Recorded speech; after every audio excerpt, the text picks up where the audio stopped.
Welcome to TechTV's Week in Review. I'm Victoria Recaño.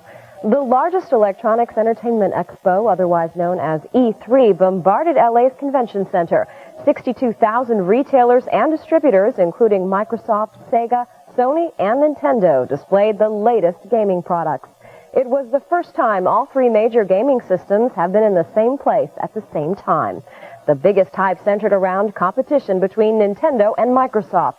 Extended Play's Adam Sessler takes a look at Nintendo's innovative GameCube and Microsoft's new Xbox. Shigeru Miyamoto in all of his glory. Some claim he's the world's greatest game maker, and it was with his games in mind that the GameCube was developed. Pikmin is a beautiful, absorbing game that seems to defy a genre label, making it possible the hardware of the GameCube. Let me introduce you to our new baby. Like all babies, it is small, but it will make a lot of noise. Under the hood, a 405 MHz PowerPC CPU. A proprietary 202.5 MHz graphics processor powers the game's unique display. Games themselves come on a disc, smaller than a DVD. The GameCube won't play normal DVDs, though. And with no online plans, it's not a communication device either. This is the Nintendo difference. In our view, we are only an entertainment company. But we are working to become the best entertainment company anywhere. Conversely, Microsoft is seeing itself as an all-in-one package. Sporting a 733 MHz CPU and a 250 MHz graphics processor, it is the most powerful of all the gaming consoles. It has an Ethernet port for online gaming and also sports a hard drive. You're not going to have to buy anything extra. No hard disk. You don't have to buy a keyboard. You don't have to buy a mouse. You don't have to buy a monitor. You don't have to buy an Ethernet connection. It's all there in the box.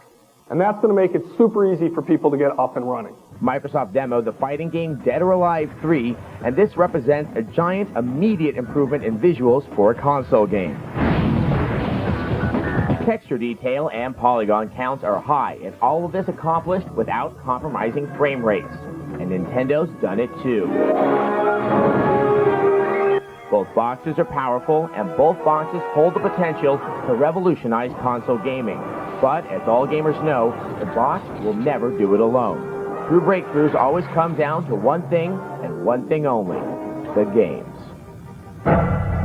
By now, most of us have seen what Microsoft's Xbox will look like. But what about the games? Microsoft Vice President Robbie Bach gives us a sneak peek of the highly anticipated game. And we have the games.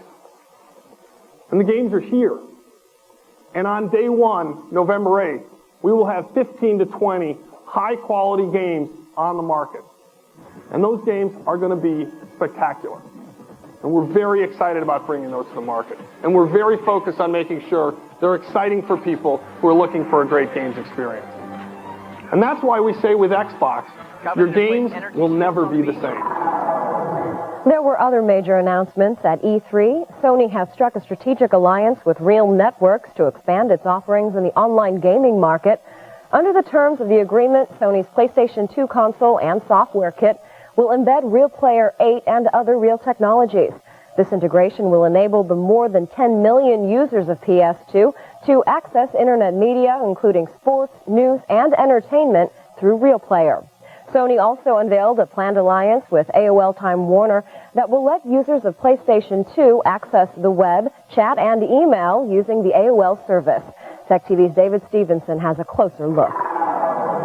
Sony and America Online Time Warner say this new partnership will form a convergence of PC, Internet, and gaming technologies as broadband, electronic mail, and AOL's signature instant messenger chat will be added to the Sony PlayStation.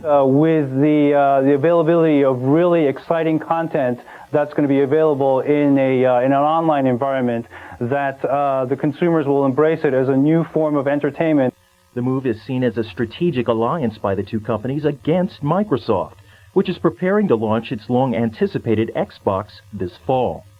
The first version of Xbox, we are absolutely not confused that it is going to be the best gaming experience in the world. I mean, we have no question about that. We do see a vision, though, where other services and other features can be added to the Xbox. You know, we put an Ethernet port into it and some other things, a hard disk.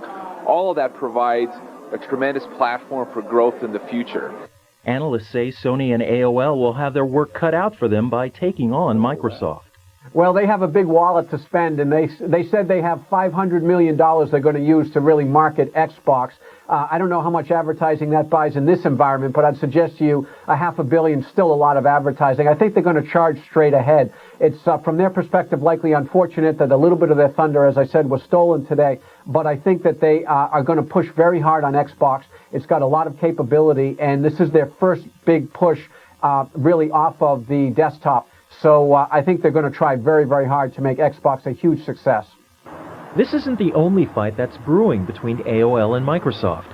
AOL says that Microsoft's repeating what it calls monopolistic practices with the upcoming release of its Windows XP system. AOL has gone as far to complain to the same attorney generals who sued Microsoft in the Internet Explorer antitrust case, now before a federal appeals court.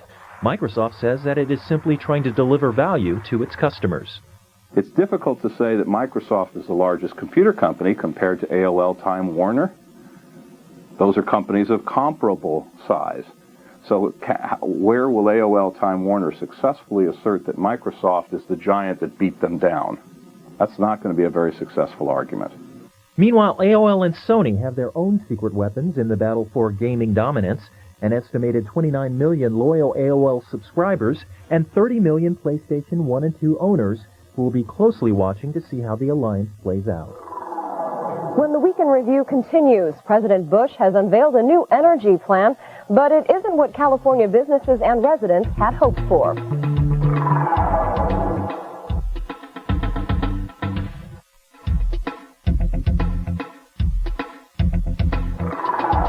President Bush has unveiled a sweeping new energy plan. It relies on the hope of technology finding ways to safely expand nuclear power or drill for oil in sensitive areas such as Alaska. Bush's vision focuses on beefing up domestic energy supplies like coal and nuclear energy, $10 billion in tax credits for companies adopting conservation measures, and $4 billion to stimulate alternative fuel vehicles. Democrats and environmentalists were quick to oppose the plan, protesting the proposals as a threat to the environment and a boon to the oil industry. A high-tech economy is a high electricity consumption economy. Even the sleekest laptop needs to plug into an electrical outlet from time to time. Advanced new technologies allows entrepreneurs and risk takers to find oil and to extract it in ways that leave nature undisturbed. Where oil is found underneath sensitive landscapes, rigs can stand miles away from the oil field and tap a reservoir at an angle. President Bush and Vice President Cheney are right about one thing. America's families and businesses are facing hardships today because of short-term energy problems. We're concerned, however, that their plan offers no solutions to the short-term problems. We're also concerned about many of the solutions their plan offers to America's long-term energy challenges. The Bush-Cheney energy plan is not a plan for America's future. It is a page from our past. Critics say there is little in the plan to ease Silicon Valley's power crunch this summer, and the energy crisis in California has some high-tech firms talking about layoffs and thinking about relocation. But venture capitalist Floyd Kwame, the president's top tech advisor, defended the plan. This is a problem that has been brewing for a lot of years, and the facts are that we haven't put in the kind of energy that we need. Fortunately, what the plan does is it outlines the current situation very, very well and shows what the prospects are going forward. And so we at least have something to shoot for in terms of what the energy requirements are. Tech stocks barely hung on to their gains headed into the weekend. TechTV's Stacey Tisdale has this week's market wrap-up. A big week for the bulls and consumers. Stocks pulled off impressive gains courtesy of lower interest rates. The Federal Reserve's move to cut the rates they control by 0.5 percentage point led investors to believe that you and I will spend more money boosting corporate America's bottom line. That's why the Dow ended at an 8.5-month high, gaining 4.4% for the week, adding more than 53 of those points on Friday. A 4.3% gain for the technology-heavy NASDAQ index this week. It eked out about a 5-point gain Friday.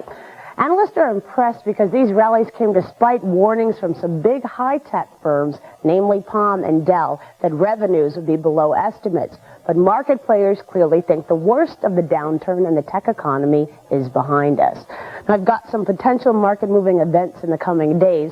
Tuesday, Intuit, Computer Associates, and Novell release quarterly earnings. Those numbers will be carefully watched by tech investors.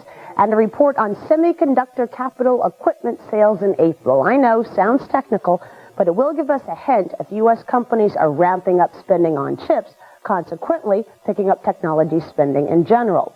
Also Tuesday, the American Petroleum Institute reports on inventories. We want supplies to be high so prices can at minimum stay where they are. Thursday, brokerage giant Solomon Smith Barney has a visual media conference for clients.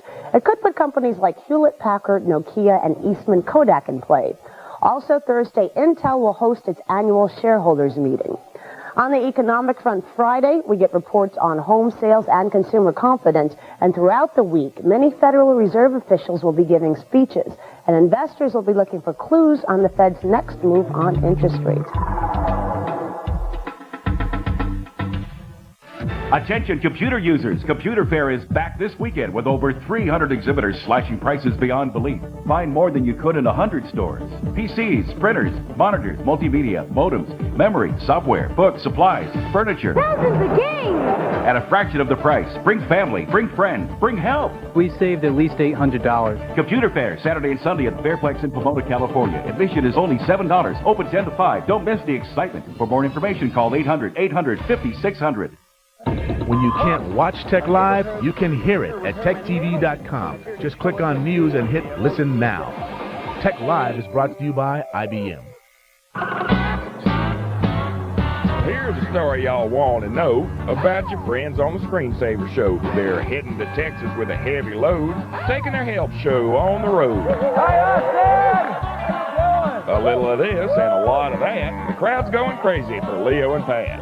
Martin Sargent's wearing a big old hat, and this Jess is making hearts go pitter-pat. This ain't the whole story, there's more to see. It all starts Wednesday on Tech TV.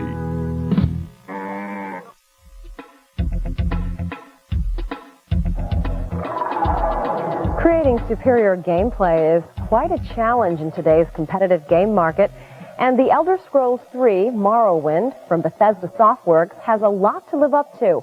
The two previous titles in this RPG series, Arena and Daggerfall, were both RPG of the Year award winners. Tech TV's Jim Louderback got an inside look at this intriguing new title. How is this game different from the past two versions, which were huge hits? The main thing is the technology. Daggerfall was out 5 years ago, which this is the sequel to. And with the latest stuff from NVIDIA and GeForce 3s and the hardware really coming up, I mean, the whole thing with Elder Scrolls and a role-playing game and D&D with your friends is you felt like you went to another world. And in the old days with 6-pixel characters, you know, I don't believe that. Show me the world as we talk, because this is really cool looking. Yeah. Tell me what we're seeing right now. This is a dark elf in his native bug armor. Morrowind is a very exotic world. So the first thing is the graphics. You know, I feel like I'm there.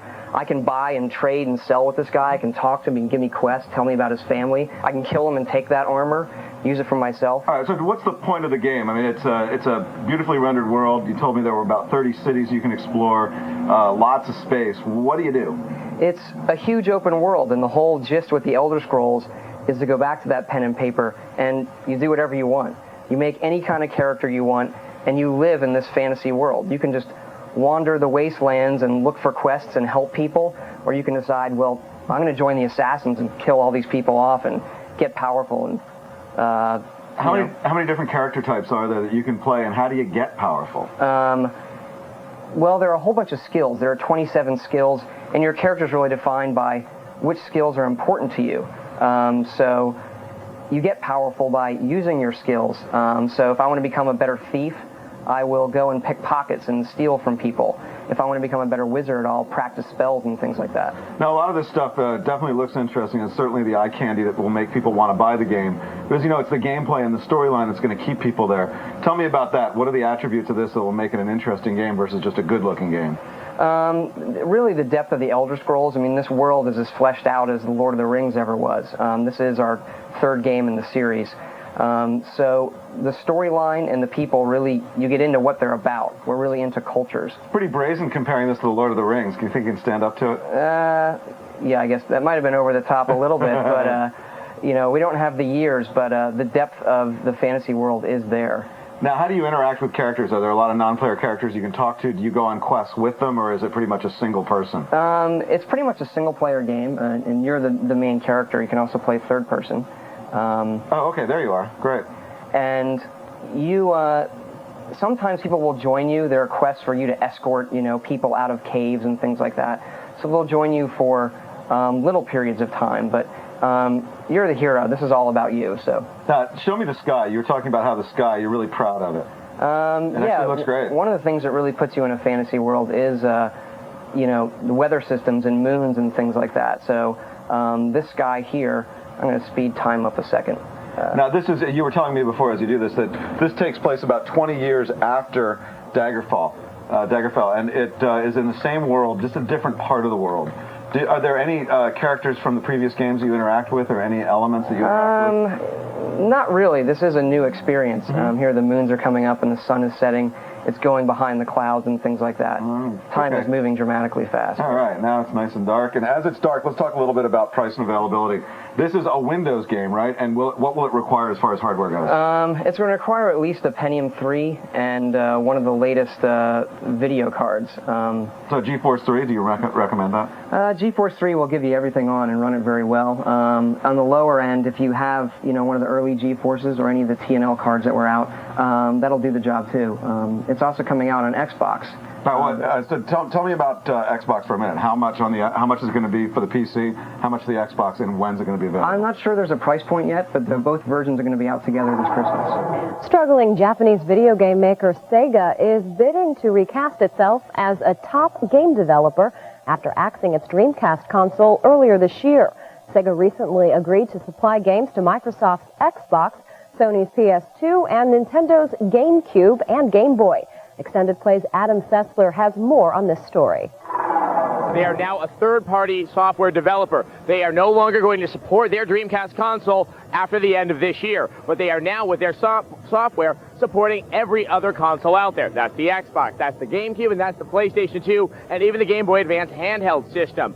And they also announced some of the games are going to show up. Virtua Fighter 4, one of the most respected fighting games out there, is going to the PlayStation 2. The Xbox is getting Crazy Taxi, and it's getting the entire lineup of the Sega Sports series, which are absolutely wonderful. Now, the GameCube is getting Phantasy Star Online, and most likely it will also be getting the Sonic game. They're getting the more creative side, and almost the biggest licenses and the oldest licenses from the Sega library. What they also did at the press conference is they trotted out just all these different developers of some of the most classic games. Yu Suzuki, who did Shenmue now, but also did Hang On back in the classic days of arcade gaming. They really drove home the point that Sega has this phenomenal stable of talent, and that all these consoles are going to need Sega to really get some great games on their systems and make gamers want to buy those systems for those games. It's really remarkable. First, Sega was shackled by the Dreamcast. Once they lose the Dreamcast, they could become the kingmakers. They could decide which one of these consoles may actually win this console war. It's quite exciting, and I think the games are just going to get better and better and better. Don't go anywhere. When the Weekend Review returns, we'll give you an inside look at Final Fantasy X.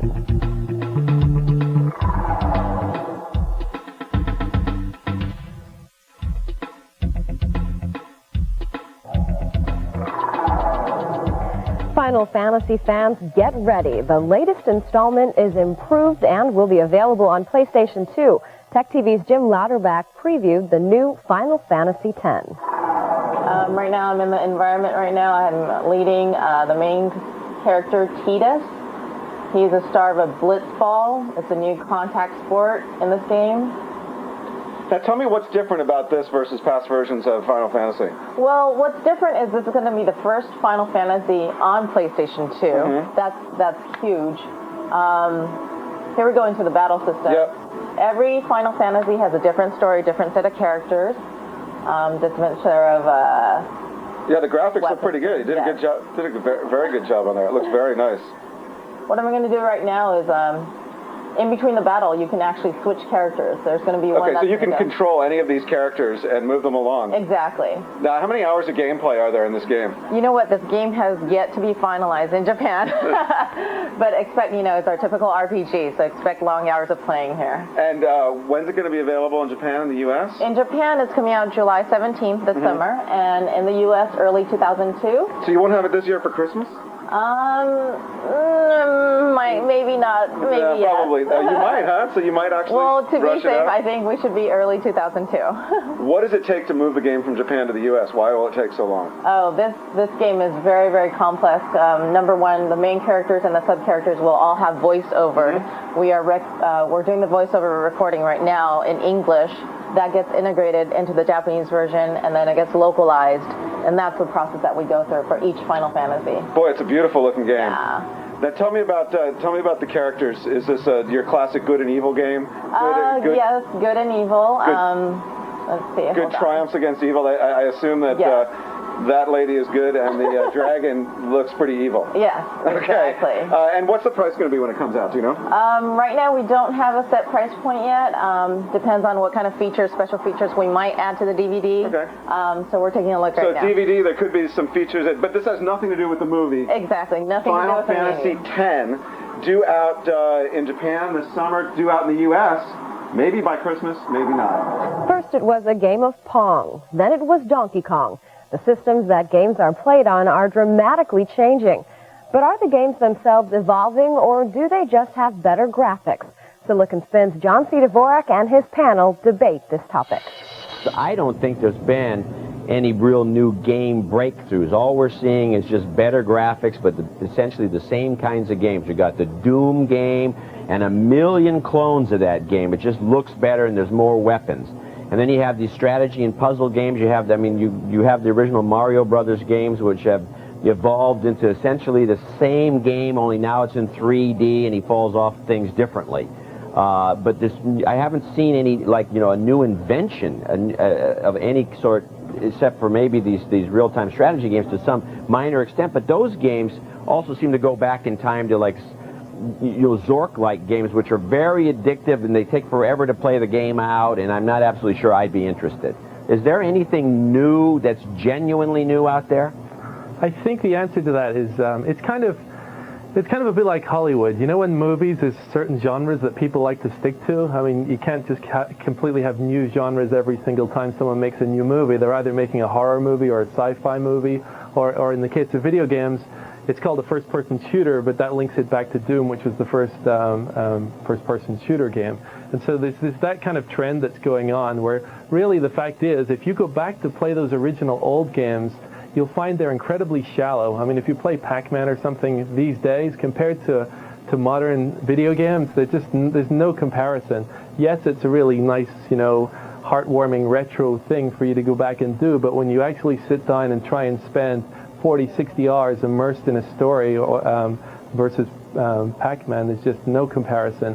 What's happening, I think the big change that you're hoping to see, which is underway right now, so it's within the next few years, you're going to see, because of the power of these new machines, we're going to be able to use real actors. I mean, the real stars that you know in Hollywood today, we're going to be able to put them into the video games and actually have them convey real emotion. Yeah. Most video game movement right now is very, very awkward, and the characters literally just go. Right. No, I can see this coming. And those guys in Hollywood, they need to make more money. We're going to go to the phones right now. We've got a number of calls. In fact, the phones are lit up. And they're going crazy. And Taylor, what do you have for us? We have Steve in Nashville, Tennessee. Steve, are you there? Yeah. Okay, Steve, go ahead. I think you have a question for Jim, if I'm not mistaken. Yeah, the gentleman from Nintendo. Hi, Steve. My question is, when I go to the store, order the video game to rent one game, it always seems like PlayStation, Sony has so many more games to choose from, just a lot more games, and also just more, with more games comes more stories and more different experiences. I was just wanting to know why Nintendo has always stuck more with the kid games and, you know, just carried the games that they've always had on through. Well, that's an interesting question. You're absolutely right. There's more software available for the PlayStation than there is for the Nintendo 64. If you look at the sort of the previous generation, this generation is a little early to tell. You know, what we're really looking for with the Nintendo systems is to create not the most titles, but to create the most popular titles on our system. We want to make sure that the consumer goes and he rents a game that runs on a Nintendo system. He's got a reasonable certainty that he's going to get a good gaming experience. There's an awful lot of games out there on the PC or on the PlayStation that, as you know, John's already identified, are basically the same game that you've seen in another format. And we're really trying to stay away from the clones and seek out where we can find innovation. You know, while we're on the topic of innovation, when I get into this argument with my children about these, you know, same old games, they do point out to me The Sims as a game, which is not on consoles, but it's on the PC, which is where you create these actual, you get these characters that are almost robotic, like it's almost like that little Sony robot that people they fall in love with this thing, even though it's totally artificial. Is there anything like that coming out on the console market? I think you may see it. Will Wright, who's the designer of The Sims, has a real interesting approach in that game. Rather than trying to tell a story, which is the conventional wisdom in video games that we try to conceive as an adventure, is that the player creates their own story in The Sims. He provides this world, this self-sustaining environment, and allows the user, that's the fun of the experience, to create their own story, to create their own world. I think that this generation of video game consoles is going to facilitate a lot more innovative or creative gameplay like what you've seen in The Sims. How a big green fantasy character called Shrek was created when the Weekend Review continues.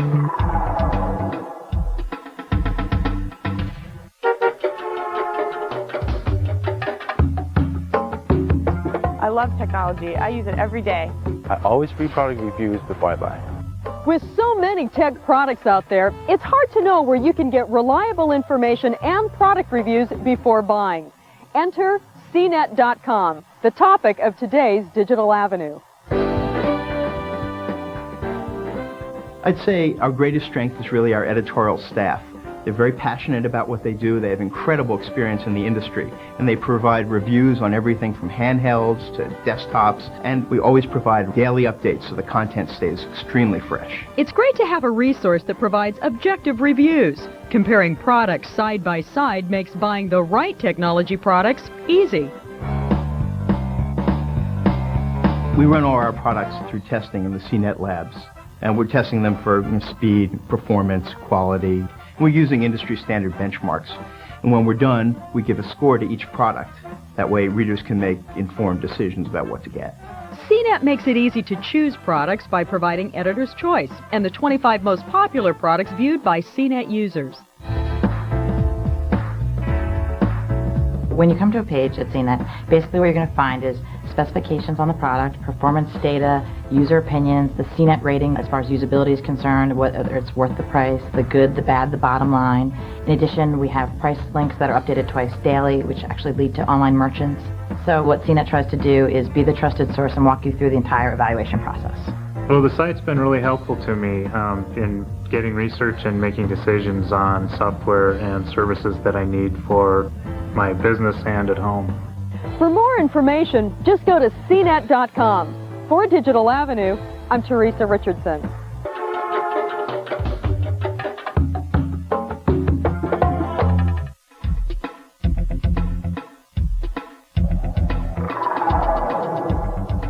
Real Networks is making another move into online gaming with a new platform it's calling RealArcade.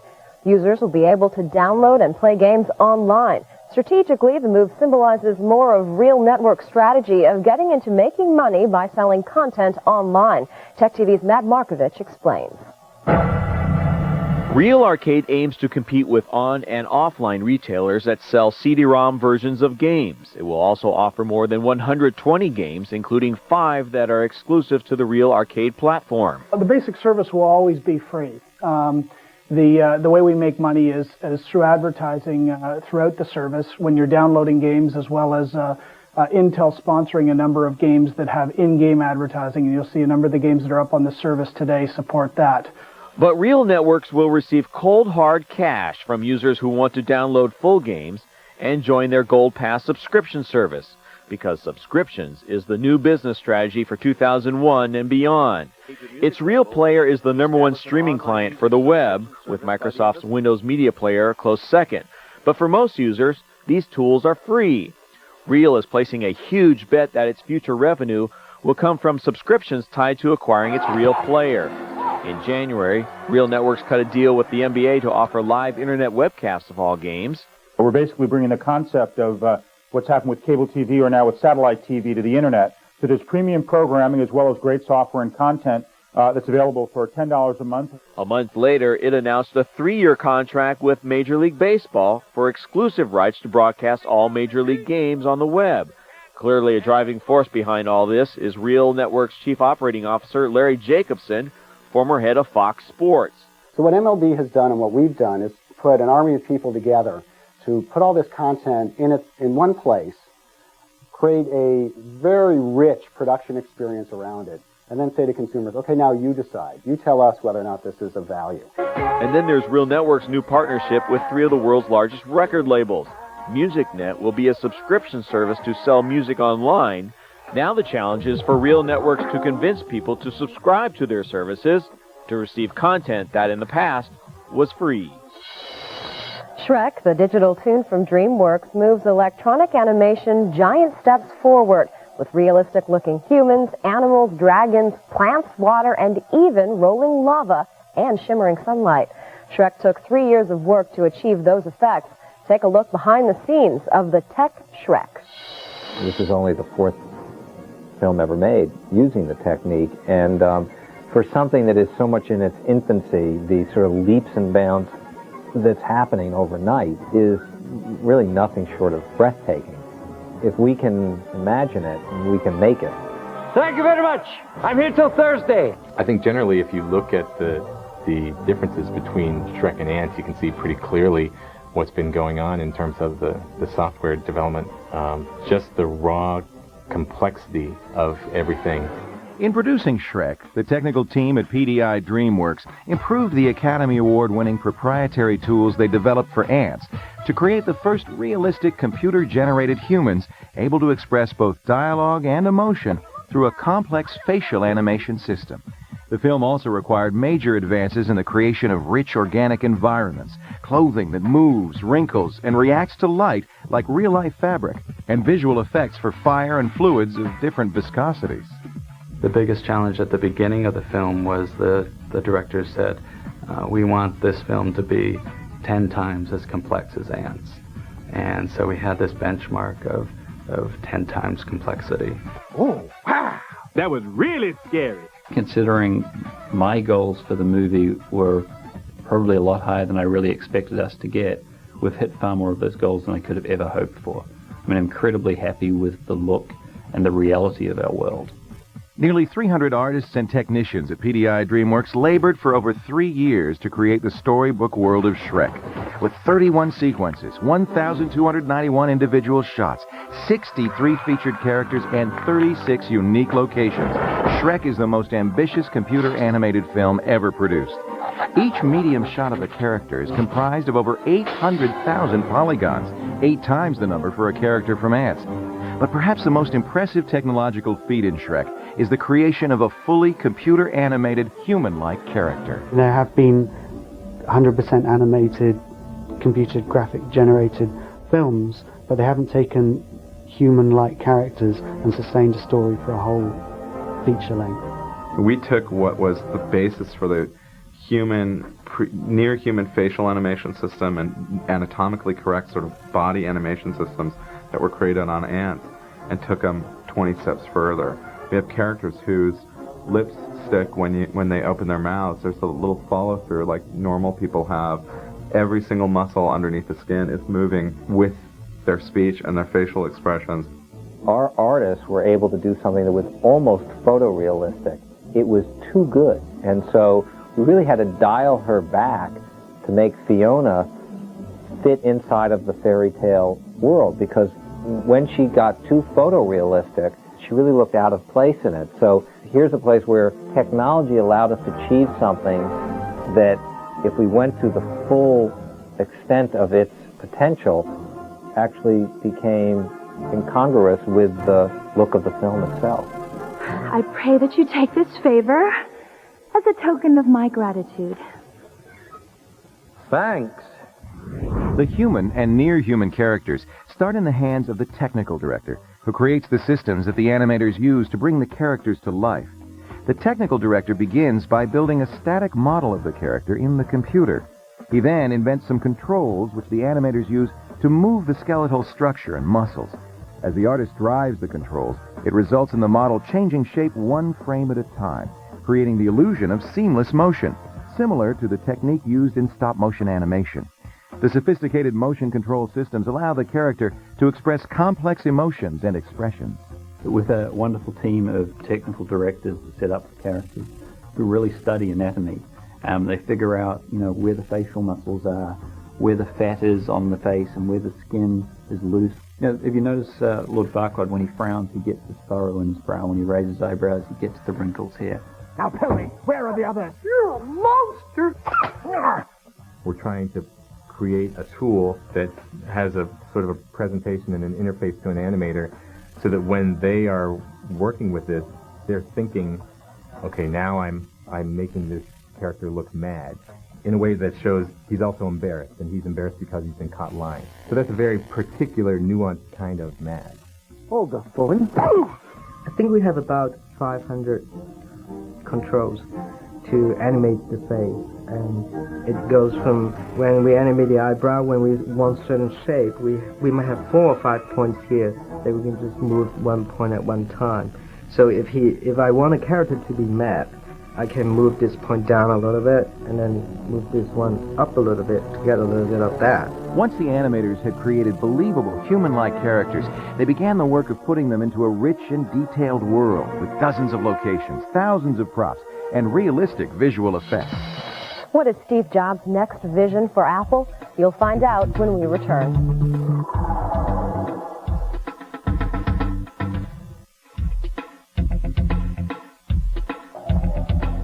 Apple is planning to open 25 retail stores across the United States this year. The company hopes the marketing move will woo 95% of personal computer users who use IBM. Apple officials say the stores will be located in high-end malls and on hip streets. TechTV's Gary Nuremberg reports. The, quote, exclusive Apple media event was presided over by founder Steve Jobs, who admits, we're from the high-tech industry. We don't know much about retail. We're learning as fast as we can. Jobs says he has learned and that the new stores are carefully designed with room for plenty of Apple products, home and pro, portable digital devices, and 300 software titles. Every store has what they call a genius bar, where they have a genius who can answer absolutely any question you might have about Apple. The genius in McLean is Tim Collier. Here's the question. Why didn't you do this 15 years ago? Well, I think it's taken a lot of preparation, a lot of research to find out how we could do it so it would be most effective. That research has led Jobs to believe that a particular store design would be most effective. The middle half of the store, literally half the store, is solutions. And we've got 4 solution sections where we are displaying 4 solutions with portable digital devices, with applications running where you can actually go do things. So as an example, you can go make a movie in the movie section. Jobs says he thinks the stores will break even by Christmas and show a small profit next year. Because this is how people like to buy. People like to give you cash or their credit card, and they like to walk home with the product. There is a long-term motive for moving to retail in high-traffic areas that will lead to sampling. Currently, Apple has only a 5% market share. Most of the other 95% don't even consider us before they run out and buy an Intel PC. We don't even get a chance to suit up. It's not like we're losing. We're not even getting a chance to run the race. And we want to change that. Napster is calling for people to test its new subscription service that is scheduled to launch this summer. TechTV's Janet Yee has more. Would you pay for your Napster? If so, how much? The song swapping site says it'll switch to a subscription service sometime this summer. The cost? Anywhere from $5 to $15. Users react. I think you ought to pay for it. You have to pay for everything else. I think it should be free like the internet. It was free before, so, I mean, kind of a freeloading type person, so I don't really think I should, if I have to pay for it, I'm not going to use it. Not the kind of reaction Napster is looking for. It's posted on its site a search for beta testers. Be the first, it says, to preview the new Napster, the one that will cost you. No free lunchster was the ribbing Napster got from the recording industry. It's been hammering at the company in court since last year for copyright infringement. After months of negotiations, Napster struck a deal with BMG Bertelsmann, but Yahoo, Real Networks, and Microsoft beat Napster to the punch, already having reached licensing agreements with major record labels. Attorney Mark Greenberg says Napster is a victim of its own success. She's angry. They were too big, in a sense, to cut a licensing deal with easily. They beat up on Napster as hard as they could to set the example, and then the hope is that then they can get better licensing deals with similar companies. What the recording industry wants is royalties, the artist compensation they always got when people bought their music. A new CD released by country music artist Charlie Pride keeps listeners from copying the CD or ripping its tracks into compressed digital audio formats like MP3. Pride is the first artist to use an encryption technology called Media Cloak. TechTV's James Kim and Stacy Tisdale show us how it works. I'm the proud owner of Charlie Pride, a country music legend's new CD right here. It's called A Tribute to Jim Reeves. Very good. And as I open it up, you'll notice that it's a little different. It plays in all audio CD players. So it plays in all this stuff I have at home. I was able to listen to this last night. But it has this little, it's been formatted a little differently. There's a little ring here. Line here, yeah. There's a little ring here, and that's just some computer data. So basically, this will not be able to play in your PC. In other words, you cannot rip or copy the music on there. So, but you do use this in a PC in order to download files from their site. So they're licensed downloads. They come in WMA format. Now, the company that's employing this technology is Music City Records, and they are using Suncom's technology. It's called Cloaked. Okay. You can't use this in PCs at all. Well, no, you can. You put it in there, and in order to get the digital versions, because you can't rip, you can download WMA files from their site. But the only problem there is you can only listen to these files on your own computer through your own player. It's been licensed. So they're working on ways to for the user to be able to take it to your portable player, like a Rio 800 or something like that. We'll be right back to show you some of the worst inventions ever.